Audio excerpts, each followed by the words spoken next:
Hello and welcome to Promenade Culture Center. This is Culture Corner. We bring you the authentic stories of creative individuals. Our guest today, Rana Al Omani, entrepreneur and the owner of Buongiorno. Rana, welcome to Culture Corner. Hello. Thank you Thank for you for having me. finding time. Sure, anytime. We're very happy to have you here because it is so interesting, also very demanding to talk to a multi-potentialist. You have so many different careers. We have mentioned the entrepreneurship, but you are also a chef. You are a fitness instructor. You are a very, very devoted activist for the well-being of animals, especially stray cats. And I just want to ask for the start of this conversation, when did it all start? Were you like this when you were a child as well? Which one? Like Everything. doing so what many started things. first? Yeah. What started first? No, I mean, it's just sometimes things happen without you planning on doing them. When I went to college, it's just me studying engineering and wanting to be an engineer. That's all. I had no other plans in life. But then it just like things take another turn. Yeah. And getting into the fitness, first of all, actually both. So I did culinary arts and I did fitness workshops when I was studying in Boston in my senior year. So when I did that, I was just, I love fitness because it's fun. It's keeps you healthy. It's group kind of fitness classes is so much more fun than going to the gym alone and doing things on your own. So that's always had me in it. Like I always loved the group fitness classes, the music, the beats, the drums, all these kind of things. And the culinary part of it, that's actually I only realized, or I kind of discovered that when I studied abroad. When I was a kid, I never cooked. Never. So your relationship with food started later on in life. Yes, in college. When what are some of your first memories of your comfort foods from your childhood? I remember I had a nice little cookbook. I bought it from we had the bookshop, Kuwait bookshop within the complex, and there was like a series of Australian company that does very simple cooking instructions in very small, like it was books, it wasn't online. So I had one with me when I went to Boston and I kept it with me, and I was just doing recipes from that. So I think the first I cannot forget this one, which is kind of like a chicken parmesan thing with breadcrumbs. That was my obsession because it was so easy to do and it was delicious. And as a college student, you want something that's something easy. Comforting and easy. So that book stayed with me for the whole 3 years that I was there. And I did so much recipes of that series. I forgot the name of the series, but I still have them though. They're still with me. And then I went to, so in my senior year, I had some time off a little bit because I was trying to just keep myself longer in Boston. So I went to a culinary school. It was a nearby school in Cambridge. It was called Cambridge Culinary School. And I have saved up some money. So I was like, let me go and just do something fun. And I did, which was really fun. You discovered you were talented in cooking, or how did it look? I had a passion for it. I loved it. I loved exploring. I loved the taste. The cooking process is something that I really enjoyed doing. So I enjoyed the process of cooking and creating dishes that were delicious.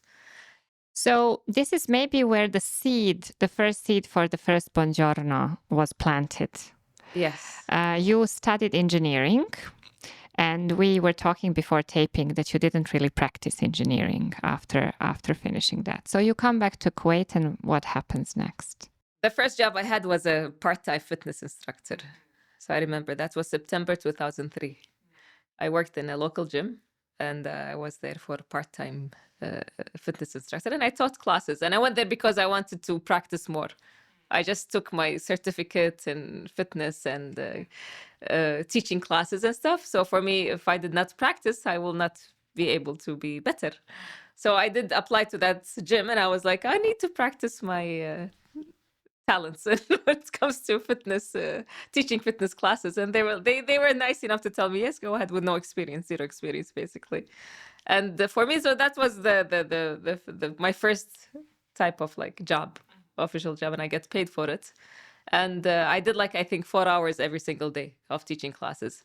And then after a few months, I went to another job at the same way, at the same time. So I had fitness training, and then I went and I was a pastry chef at a local restaurant back then. That was probably like in January. So September I had the job in gym, and then January I started the pastry chef. Mm-hmm. And that I stayed for like 6-7 months. I just literally I took care of their pastry kitchen. So I was the chef, and I worked with another chef, an English chef. And when was Buongiorno created then? After like around a year and a half, we opened exactly 2005. May 2005, I remember. And that in many date. ways, it was different. It was one of the first, it wasn't the first, but it was one of the first small little sandwich, snacks, salads type of shop in that area. So we were in the city in the financial district. So back then there were like few other restaurants, like small little places that used to deliver and do all these kind of things for employees in the offices. Yeah, a great choice for lunches. Yeah. Yeah. So we opened a small little store. I partnered up with another man. He's a businessman, and he liked the idea. So we started it right. It was right at the corner of the stock market, the Kuwait stock market. So we were literally in the heart of the financial district. So that's where Buongiorno started, and we started the delivery. We had only delivery. It was a very small shop, very tiny. We barely had one chair for somebody to sit on. That's all. But this made you happy? It was fun. It was challenging. It was fun. I love. I don't like to be behind the scenes of things, even though we had a central kitchen that catered the small shop. But the fun part of it is meeting people. That was I always love the interaction with people. So that's even, I mean, whether it's teaching in a gym where you interact with people all the time, or like selling food, and people love food. I remember reading in an interview that you gave many years ago about this shop that you knew every single detail in that shop, and that you have you've been in a way a one-woman band doing everything and catering to everything. Yeah. And how you came up with your own little marketing solutions on, how to distribute information about the shop opening. But there was still some nervousness when it first opened, right? Of course. Yeah. But I had my hands on with everything. Yes. The setting up the whole place, the food, the menu, the ingredients, the costing, hiring the employees, training them, everything. So I literally had. Was there enough hours in a day? Back then, because I only had that thing to do. So yeah, of course. And because it was my first project, it was like something, I'm opening my own business. So of course. So it went on for 5, 6, 7 years? More. Mm-hmm. I was managing it for at least 7, 8 years. But then the fitness took over. So how did that happen? And isn't this common that your passions kind of take over each other when you don't manage to keep them on the same track? Because you closed Buongiorno at the time, right? I didn't close it. I walked away from it because I felt like I was going more towards the fitness, and that was more fun. And plus, I mean, everybody in the food business knows it's a very tiring job. It's a 24/7 kind of thing. You have to be on the spot every single day, and the problems will never end. And then you have to manage the food and the employees and purchasing, complaints, customer service, delivering, all these kind of things. Now, I mean, back then we did not have even, Talabat was just started back then. It was just recently new. So they had the fax machine and all these things with no cars. We had to do all the deliveries. Yeah. And so it was the logistically, what do you call it? Like the transportation. Mm-hmm. It wasn't as easy as it is now. You had to do everything, your cars, your drivers, everything on your own. So it wasn't easy. I had fun. It was very tiring though. It was fun at the beginning, but then everybody says like, follow your passion. You can never get bored of things that you love to do. Yeah, you'll never work a day in your life. Yeah, you'll work every single minute of your life. Yeah. Basically, it's not easy. Especially in food business. In food business or any other business. Like I don't agree that passion. I mean, following your passion is nice, but it's a hard job. It's not easy to do everything that you love, and you think about like laying back and just thinking. So when I first heard of you, when I moved to Kuwait, was related to fitness and to the gym you own. And I came as a pregnant woman. I came to some of the classes. And what I loved about the gym was how much it offered to women. Different classes, different types of exercise. It was not just a typical gym. And that kind of, you like to give a special spin, I think, on things for everything you do. So that was lovely. And is this something you moved in a way from Buongiorno, as you said, you walked away, you moved into fitness. How did that world look? You were already doing it, but now you were doing it full time. Well, I mean, one of the things that drove me more into fitness, because when I managed Buongiorno, because I didn't have time to even go to the gym, so I did gain weight, and I felt I probably stopped working out for almost a year and a half. No gym, no exercise, and I felt horrible. I was like, I can't do this for long. I feel bad. I need to go back and work out, because for how long I'm gonna just be out of the gym and just selling food. And that's one of the reasons. So when I went back, and now I am not a big fan of gyms, to be honest. I don't like them.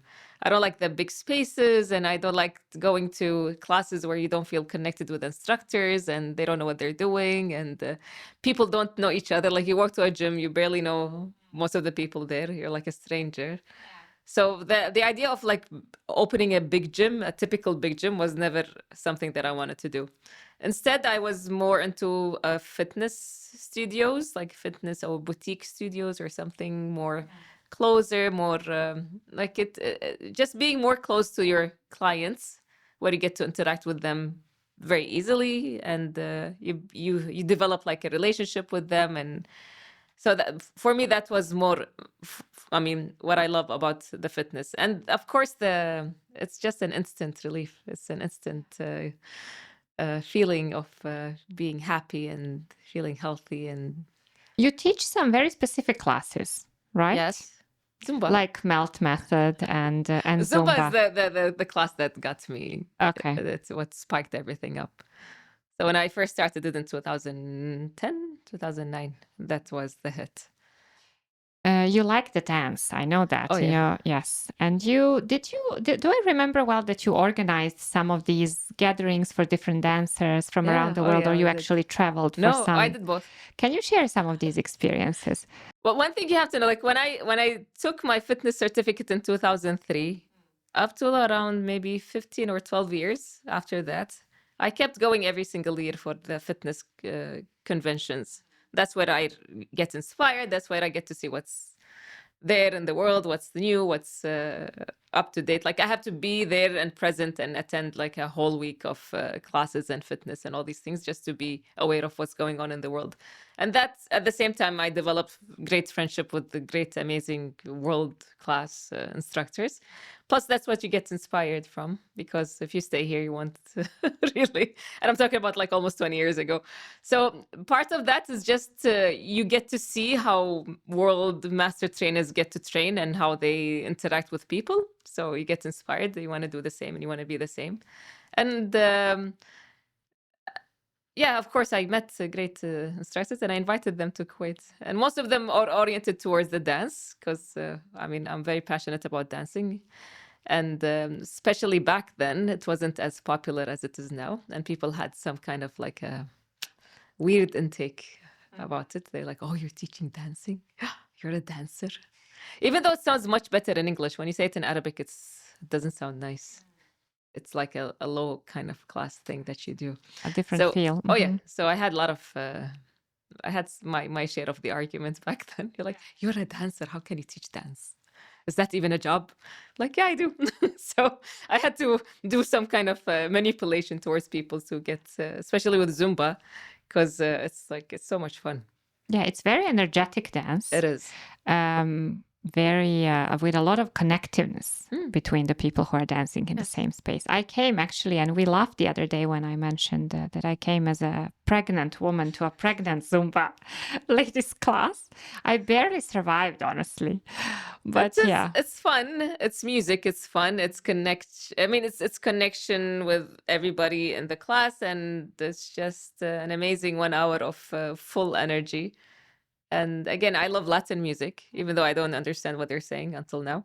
But, it's very similar to our music, because it has the drums and the beats. No, It's no, kind it has that warmth and passion in it. Yes. yeah. So for me, Latin music is very close to our type of music. So all the drumming and all that stuff is so much fun.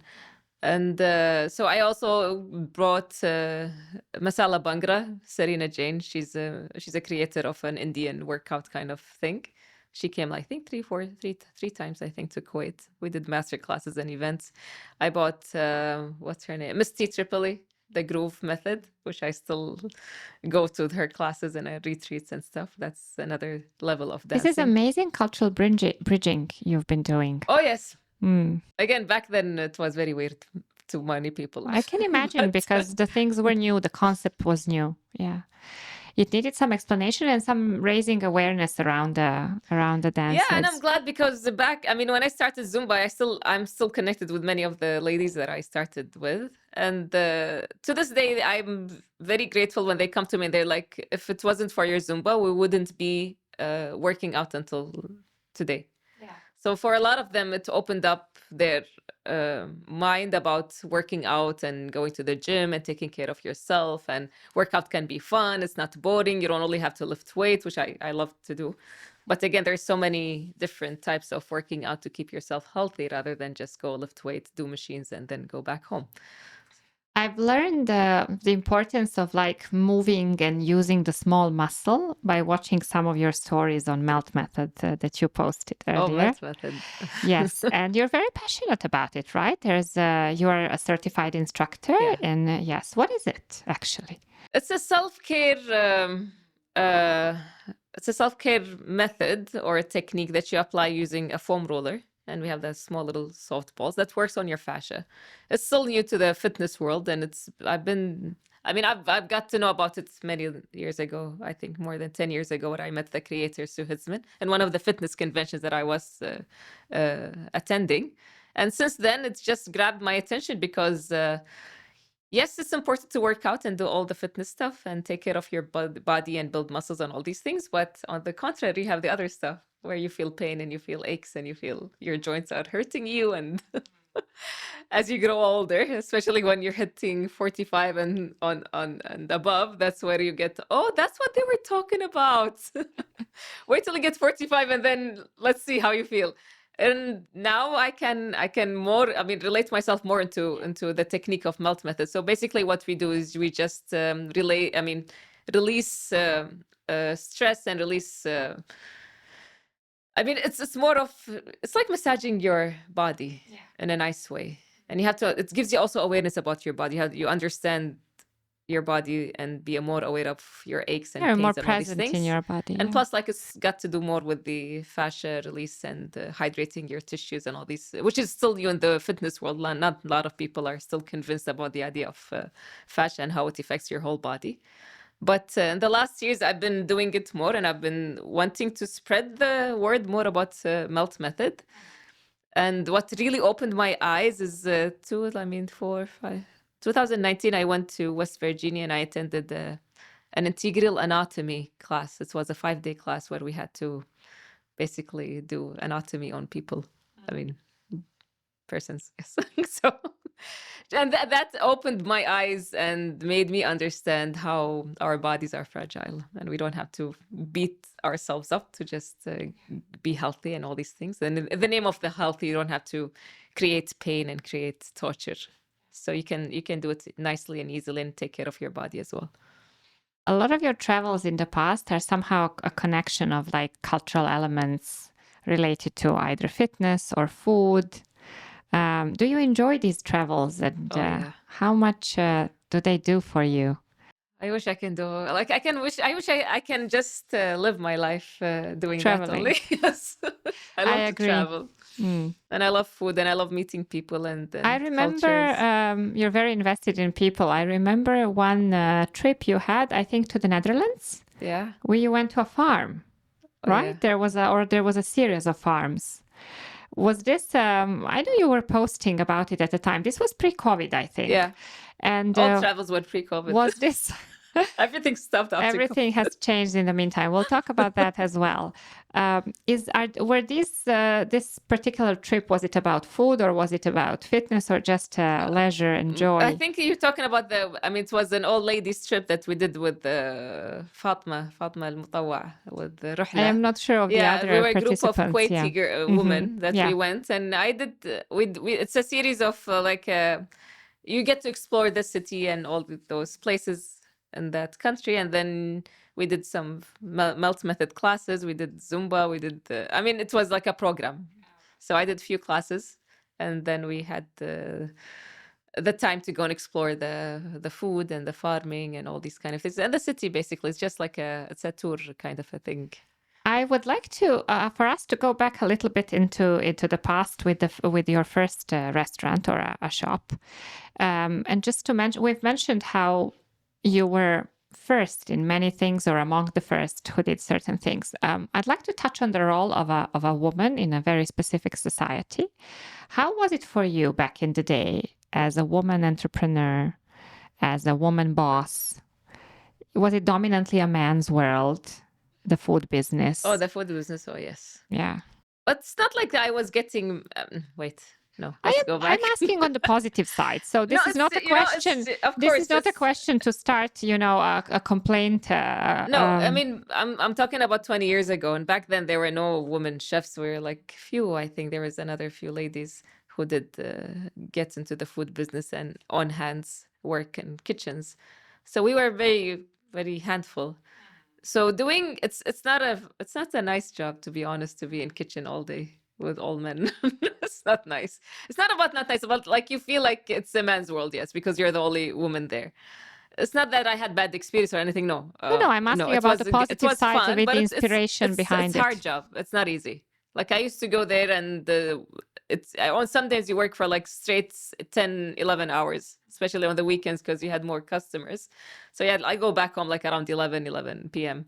from the morning. So it's very hard. It's not easy. And I know like not a lot of people can withstand all those working hours in a kitchen, and you get it's cooking and cleaning and cutting and you're doing this and that. The and prepping and everything, yeah. And you have cooks all around you and screaming sometimes, and you have people cursing, and you have people, like a lot of things happen. Behind the scenes, in any food business or any restaurant, behind the scenes, it's not always very nice. Yeah. What kind of food did you sell? Did you prepare? Well, when I did Buongiorno, it was basically like we were catering the employees. So basically, it was snacks, sandwiches, salads, some desserts. But what was the inspiration? Which cuisine was the inspiration behind it? Not specifically. I just wanted to offer people something nice to eat and healthy stuff. So I was very focused on ingredients. And even though my business partner back then, we always had this argument about the cost of the food because I always targeted the high. You wanted the best ingredients. Yeah. I can He's imagine. like, our food cost is not doing us very well. We need to really lower. I'm like, I cannot compromise on the food quality. So that's actually, it was kind of like a bit of the struggle when I opened a food business. Did you have, so the farms were still not available in Kuwait at the time, or were they? Back then? Yeah. They had, but it wasn't, I think, as commercial as it is now. So it was more like, personally owned. Yes, I understand. Yeah, not the ones that would deliver like now or offer produce. Yeah. So I just read, funnily enough, a memoir by Ina Garten about the times when the American chef who owned the Barefoot Contessa, the famous shop. Yeah. And then she's extensively writing about, because she did it for years and years and years, and she slowly phased out of all of these businesses. But she mentioned that the most important relationship was between those who offered produce and herself. So did you have your own people from whom you knew you're going to buy certain Back things? Then, No. You were dealing with companies, basically food companies.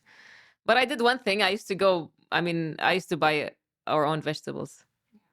Everything from the vegetable market, I used to go on my own. And choose yourself. Yes. So I had like a small little car, and I used to load up the trunk with lettuce and tomatoes and all these kind of things and drove them back to the kitchen. And I still do that. I buy in Buongiorno, what we have here, I still buy the ingredients every single day. I don't let anyone. I do want to make that leap now and jump to the second Buongiorno, the story of that. So, did everything start around COVID time? How did this idea of going back into the food business came? See, when I left the food business back in 13 almost, I promised myself I'll never go back again. I was like, no matter what happens in my life, I'll never think of opening a food business ever again. I love cooking and I'll still do that. And I'm very passionate about food. I'll probably do something else. But running a food business is something I never, ever wanted to do again. But things changed. What changed? Well, just around the corner before COVID started, I was approached by a guy and who wanted to open another food business because he was a customer back then in Buongiorno back then. So he's like, let's do this. I was totally against it. For 6 months, I was no. I don't have the time. I don't want to. It's too tiring. So when I said yes, and we did, it kind of collapsed back after a few years. But open doors for... And then open door, I was like, Yeah. you know what? I got into this. It's been only like a couple of years. I want to finish what I started. So that's the reason I was like, let me revive Buongiorno back again and bring it back on the table. So what is new and what is similar to the old Buongiorno? Well, now it's different because we have a seating area. Back then, back then we had another branch in Bouhlaifa. It was bigger, but I was partnering up with another company, the Donut House. So they had like a nice little in one of their branches, but it wasn't like fully for Buongiorno. And we had actually another one, sorry. We had the free zone, but that didn't work well because it was the whole area was a little bit chaotic. So it was they had issues with the free zone place. So the new Buongiorno is, we should mention, but a lot of people might probably already know, is right here where we are in Promenade Mall. Yes, in Mizanin. We share the home, and it's in beautiful colors and beautiful tiles. Are you the architect and designer behind it? No, but you chose well. We have a friend. His name is Mohammed Al Moula. He's an architect and he did his master's in the UK. So he's very talented, very artistic. So this was his first commercial project, actually. I love your place. It's very cozy. It's a very intimate area for a commercial center. Yeah. Are you happy with how it looks? Is this how you pictured Buongiorno? Yes. I loved when he did the design. I was a little bit of, we're going white. I'm always a colorful person. I like colors. So when he went like, this is going to be white, this is going to be white. I'm like, really? All white? It's like, just trust me. I'm like, okay, I trust you. But there's a lot of colors actually. Yeah, he mixed, yes. Yeah. So he was like, we'll go plain and then mix up with the furniture and the chairs and the tiles. And I really love his design. It's so nice. Tell us about the food. The food. What do you offer now? What are the experiments you do? I still want to do a lot of the things we did back in Buongiorno. So we still have the sandwiches, but the great thing now is because we have the great chef Mohammed and he does all the sweets and all the cakes. We do it at the back kitchen. We have a kitchen just specifically for the pastries. So our talented chef is very creative. And he's a self-taught chef. He started from zero, no school, no nothing, no cordon bleu, nothing. And we met before, and then we were like, let's carry on and just see where it will take us. So I'm so happy with us collaborating together, me and him, and we have almost the same way of thinking when it comes to food and taste. And he's very, very, very like specific with like ingredients, and he's very like detailed, which sometimes I'm like, I'm not even like that. But so doing our own bakery, we're also doing our own bread. Before we used to buy the bread we outsourced it from another bakery. But now we do our own ciabatta, we do the croissants ourselves, we do the wraps, we do all these kind of things. And honestly, like our food is so delicious. It is, and very different. I have my favorite. So I love your falafel wrap. Yeah.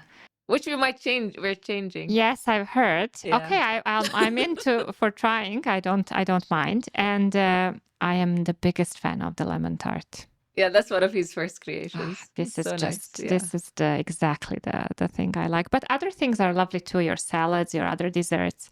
So you still take good care of the produce and what you put in your food. Very much. You are. I'm pretty sure I can say. I can tell you are also into the aesthetic of food and how it is presented. Yeah. You do your own coffees, different. Yes. The selection of teas is very interesting. So, what are some lessons learned from your previous Buongiorno experience that you have applied now? Well, And what is different? I It's a mean, different world. It's a different food industry now, right? it is, but I mean, for me, it's always the simplicity. I don't like to complicate things. If you choose, I mean, I always believe if you choose good ingredients, good, fresh, clean ingredients, you don't have to be very fancy with how you cook it and add so much stuff and mixing things a lot. I like simplicity. So for me, it's like if you want to taste good cheese, then buy a good cheese. If you want to taste a good, pesto sauce, then buy a good basil and make it. What do you like to eat, like privately? What do you enjoy? Privately? Is there a Oh, boy. cuisine you enjoy specifically? Italian, of course. Mediterranean, to be specific, not Italian, but more towards the Italian, French, Mediterranean part. Everything around the Mediterranean is my favorite. I went actually on 3 different culinary trips in Italy, and it was with the American chef. Her name is Chef Julia, and we did those rounds and tours in different cities in Italy. So it was Puglia, we did Tuscany, and we did Sicily. Okay, a very different approach to food. And I everything went is amazing. to Florence, to Tuscany, and then to Sicily as well. So Oh, Sicily, it's amazing. The best seafood ever. Best. I actually have an acquaintance. She's a friend of a very close friend of mine. And up until recently, she lived in Amsterdam, and she did all of these Sicilian products were sold in her shop. Oh, nice. So every time I'm there, I stop by for sandwiches, for tiramisu, for her both like vegetable and meat lasagna, and just the area of products that she has that she brings directly from Sicily is just amazing. And now she's moving back to Sicily. So, Oh, but the job nice. continues, the Yeah. work continues. Yeah. Oh, nice. What a great place, yeah, to live and Oh yeah. and I mean, search for. especially, I mean, Sicily, the thing people, when you say Italian, they think it's pasta and pizza, which is totally not. We barely ate pasta and pizza. Pasta, yes, but with different. But even with pasta, like Italians don't Yes. don't overdo the sauces on their pasta. No. They don't Pastas have are pink so sauce. many. Yeah. Oh, definitely no pink No sauce. pink sauce. No pink sauce. And the fun part is like, because Sicily is an island, so it's very rich with seafood. And they had the best shrimps ever. It's called the red shrimps. The best. And then Puglia is on the other side. It's also, on the sea side. But it's a totally different cuisine. They have, a little bit of seafood, and they have the vegetables. Everything is locally grown. They don't import it from even other cities in Italy. It's very authentic, very local, very delicious, very fresh. So Puglia also amazed me with the food. Tuscany was a totally different experience as well. More meat, more red meat, more kind of like those things. So yeah, definitely Italian food is just the best. And how do you get inspired these days? Is it from trips? Although you said they're rare nowadays. We will get to why they are in a Inspiration for minute. food? Yes. I don't know. I would say social media as well. Like sometimes you scroll and you're like, oh, this looks nice. Let's try it. But yeah, social media has a big influence now on everything. So sometimes you run into recipes that look fun. There's so many. Yeah. I was just rearranging my shelves with books, and I have so many cookbooks. I do too. But I enjoy them so much because No, I there's haven't so opened many one in a cultural long time. stories in them. And I just ordered 2 more, and because I have some favorite new chefs now. I have to give you then the other book, the recent book by our great friend Rosa. She's based in Nice, so she have her new cookbook. It's called Niçoise. It's all about the local dishes. How about I would love to see that. Yeah. How about you and a cookbook? No. I feel like there's so many cookbooks out there. But this can be also like a collection of stories. There's like a cookbook of everything. There is, but still, it can be different. And I feel like books now are just overdated. No. Trust me. believe someone who literally Lives on books. lives on books. Yeah. Yes. I don't know. Let's talk about your what you did in COVID. How your life changed. You were always an animal lover. You I always have had cats. cats. Yes. Yeah. Did you grow up with owning pets? Yeah. And then you started taking care of cats in the parks. Yeah, because of the lockdown. So at that time, there's not many people that went and fed the cats in the park. And there was this big park next to the house. So I used to go there, pass by during the 2 hours that they gave us. Yeah. Weird times. Yeah. So I started going there and trying to give them food and make sure they have enough food and they're all okay. So that But was it the grew start. Yep. into a whole devotion and a whole work on its own. What do you do now? What do we need in Kuwait to stop having so many abandoned cats? So many lovely previously owned home cats that are now in the streets. At least laws, because worldwide, I mean, not all the countries. I know there's a lot of countries who don't, but we'll talk about like the US and UK and all these, probably a lot of countries in Europe. If you have cats and you just dump them, you're getting a fine. You can actually go and complain, or I don't know, like there's a process that you would go and just say, oh, this person dumped his cat somewhere, and we know who's the owner. And the problem is not getting smaller. No. Here, no. It's actually becoming, I think, because the more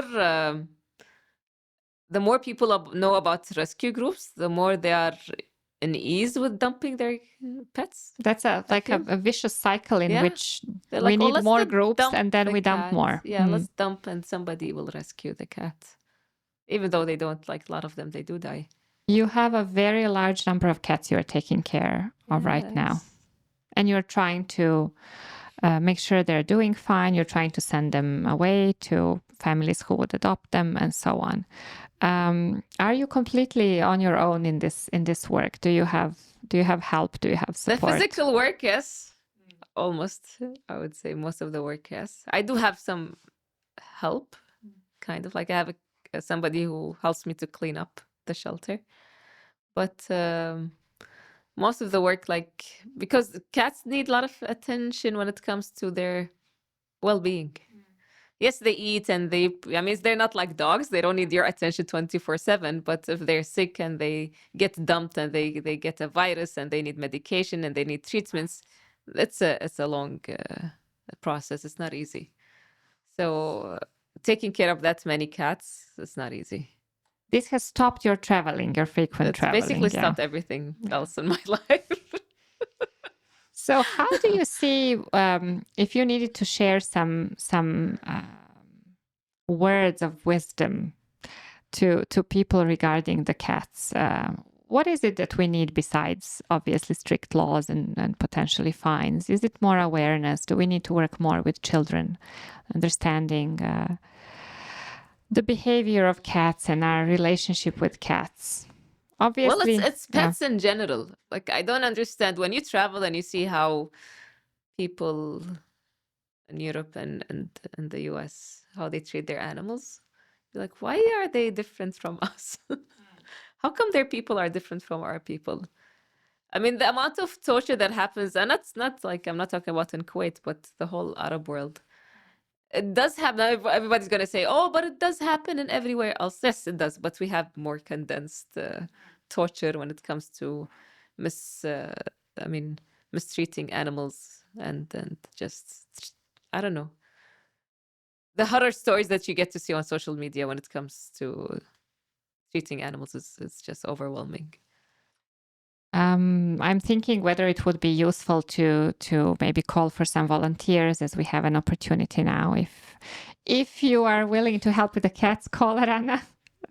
But to give her more exactly cats. So this is what happens now, even when among your family and friends, the minute they know that, oh, you're taking care of so many cats, but I have this cat and she needs a home, can you help her? Like, she lives in a house, so I'm not gonna take your cat from your house. No, obviously. But I cannot keep her anymore. Like, yes, but she's your cat. No. Don't dump her and then I mean expect somebody else to pick her up. It's not gonna happen. It's honestly so the hardest thing I've ever done in my whole life. It's draining you financially, your health, your time, your It's mental non-stop. stuff, your mental state. It doesn't stop, and it just it just digs you in and in and so. And the problem is, the more you get to know other rescuers in your circle, the more you're like, oh, are we all the same? And yes, everyone is competing with how drained they are, Yeah. basically. Yeah. Everyone that I know, almost everyone, and they're so much involved in cat rescuing or animal or puppies or dogs or whatever. Believe me, their life is ruined. So it's not only me, but it's everybody else in that doing the same thing. And once you get into it, that's it. It's very hard to get yourself off. So I had few warnings from other rescuers when I first started. They're like, don't, you have to stop. You have to stop. Rana, listen to us. Just stop. I did not listen. Yeah. And they're like, we told you. It's like, but nobody told me about all the other details. Like, we've told you, you did not stop. We're hoping to start a little awareness program for children here at Promenade Culture Center, Yeah. and we have already enlisted your help in creating fun and engaging but serious programs and activities to talk to children and to teach the new generations. So we believe in starting with The young ones, of course, yeah. children in either learning creative writing or appreciation for a language or caring for animals and the well-being of animals. And there is so much research out there on how taking care of animals and being kind to them reflects also on your relationship with people. So this is something that we must take seriously, and we will try to do our part in it with your help. Besides obviously taking care of cats, which is a non-stop work, what are your plans? Can you share with us? For Either in culinary world or in fitness, or is it just kind of staying alive, staying afloat For now, yes. with all your careers? Basically, yes, for now. I mean, I don't like for people to believe that I have everything balanced. My life basically now is very unbalanced. And especially with the rescuing cats, it just takes over your life and you compensate a lot. So it's your health, it's your money, it's your time, it's everything, your social relationship and everything else. So balancing all these things at once is not recommended. I don't advise anyone to do so many things at the same time. It takes a toll on you. So it's the best. I mean, I'm not gonna lie to myself and say, no, I can handle everything else. No, I'm not. Basically, it's not the way to go. And I don't know for how long I can sustain this, but eventually I'm gonna have a breaking point. Or there will be a moment of realization. I don't know. I what mean, to yes. do. I mean, there is a moment of realization every single day that you wake up, you're like, for how long I can keep doing that? But I think it's in your head that you want to be more organized, you want to have more of a plan, you want to have a goal where everything can like be much easier after that. It's there, but then you have it in your mind. And the minute you walk out and you see a cat dying or sick, you're like, everything else vanishes. You're like, what? Who's going to help this poor cat? And that's what my friends, they see how my life has really gone down the drain, and they keep saying you have to stop rescuing. I'm like, okay, so I stop. Okay, how can I stop? Tell me. If I walk out and I saw a house cat, like a dumped house cat, should I just walk away? They're like, yes. Well, for you, it's yes. For me, it's like if I walk away and then my mind will be thinking, okay, what's going to happen to that cat? If I'm going to leave her there, she's probably going to be hit by a car. Eventually, she's going to get sick and die. If she got sick, she'll be tortured by the time, until she dies. And then it's in your head. You'll be like thinking, what's going to happen to that cat? Why didn't I take care? It's very difficult to get rid of that feeling of responsibility to help and they're like, support. Yeah, but you cannot save all the cats in the world. They're like, yeah, I'm not saving them all, but that cat just was in front of my face. And they're like, you have to stop. I'm like, no, easy said than done. It's easy for you if you're away from that rescue mindset. It's easy for you to say, oh, somebody's going to take care of that cat. But once you're into it, you're like, if I did not do it, nobody else will. And it's true. If you don't do it, nobody else will. Yeah. Nobody else will. And I've seen that. I've tried it. when I saw a sick cat, I'm like, somebody will might help her. You go back to the same spot a week later, it's still there. About the veterinary clinics, so a lot of clinics, I can tell I have one cat, and I understand that a lot of doctors come from abroad. One of the things we wanted to highlight in this children's program is to ignite the interest in veterinary science, in people becoming studying and becoming vets, which Yeah. is not possible in Kuwait, from what No, I know. we don't have it in college. So this is also something that might be a good change. we have few. Mm. We have Tamara Qavazar. She's one of the Who first is vets. not in Kuwait currently, No, right? and you should Yeah. ask her why. Maybe you should interview her. Yes, to hear her story. there is an idea. I do follow her from the time she was still in Kuwait. Yeah, her stories exactly. from the zoo and so Yeah. on. Yes. So yes. it's not even, you don't get the encouragement or you don't get the support, or. And I've seen, I think, a couple of the male vets who are into the veterinary career now. They have some of their own clinics or stuff. And some of them they do not even recommend because they don't get much of, what do you call it? You know, like assessment, what do you call it? You know, like how different careers, when you work in Kuwait, you get like some kind of, from the government, they get. Yes, there's certification or something. Not like you get money, basically. Okay. For that type of. Okay. Yes, I assessment, understand. Anyway, so in vet, when they talk about these things, they're like, don't think that you're gonna get rich just by working as a vet, unless you open your own clinic. And from what I've heard is opening your own clinic, veterinarian clinic, is just a big money generator. Obviously, there's so many things, involved. Well, I think that from our understanding, most of the organizations who work on to protect the well-being of animals are swamped, like you said, with daily work, just caring for animals. And there's so much to be done on the awareness and framework and legal framework and so on. Do you see your future, your careers running simultaneously, one with another, for the foreseeable future? I don't know. I mean, I hope so. I have no plan. I mean, I don't know what's in my head there right now. It's just, it's a lot of meows in my head. That's all I can say. Can imagine. You want to get something done, and that's just to move away, and so you can get a clearer picture of what you want to do. But for now, I have to be honest, it's just all I think about is the cats that I have and how well they are and what's going to happen to them and when they're going to travel and who's going to adopt them and are they going to get.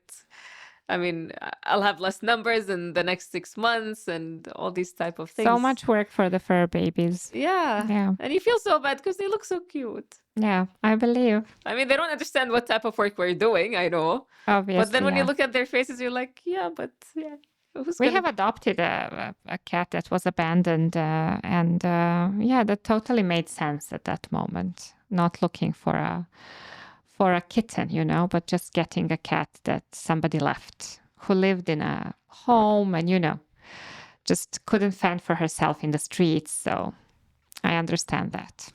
Yeah, I mean, the mentality of people who dump their cats, I still cannot really fathom. It's just, how can you get... I mean, it's just, I don't know how they do it. For me, it's like beyond my way of thinking of just picking up my own cat, even if I had a fur. I mean, with the cats that we rescue, once they're in our shelter, and somebody comes and goes, "Oh, can we adopt this cat?" You're like, "Who are you? Why do you want that cat? Why do you want to get her? Where she's going to live?" You get very suspicious because Of course. you see the amount of problems in the streets. Yeah, and we have a trust issue. We have trust issue with most people who say, "We want to adopt a cat," and then we go through like investigation. I think the suffering of animals is something that upsets most of the organizations on how many they are and how the well-being is endangered.